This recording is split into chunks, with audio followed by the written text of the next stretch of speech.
Наплаќале 24 часовно обезбедување на патарини, а работеле само една смена и го оштетиле буџетот во јавното предпријатие Државни патишта за нешто под 800 милиони евра. Полицијата ги уапси поранешниот директор на предпријатието, Ејоп Рустеми. Дрилон Зибери, раководител на одделение за наплата на патарини и контрола, Ејоп Лјатифи, помошник директор за одржување на патишта, Џемал Билбиловски, собственик на Агенцијата за обезбедување. Пред 3 години газдата на агенцијата добил државен тендер за да ги обезбедува патарините 24 часа, но вршел само делумно обезбедување, односно си работеле само прва смена, а наплаќале како за цел ден. Надлежните знаеле, но не контролирале и дозволиле да се оштети буџетот.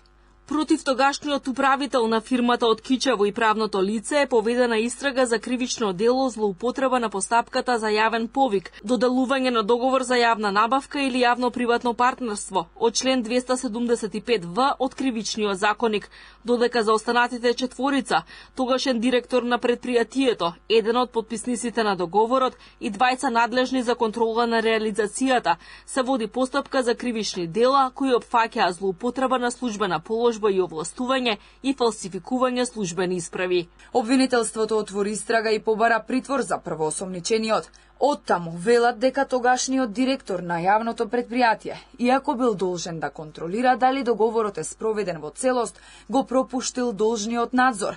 Ниту раководителите на одделението за наплата на патарини и контрола не вршиле контроли.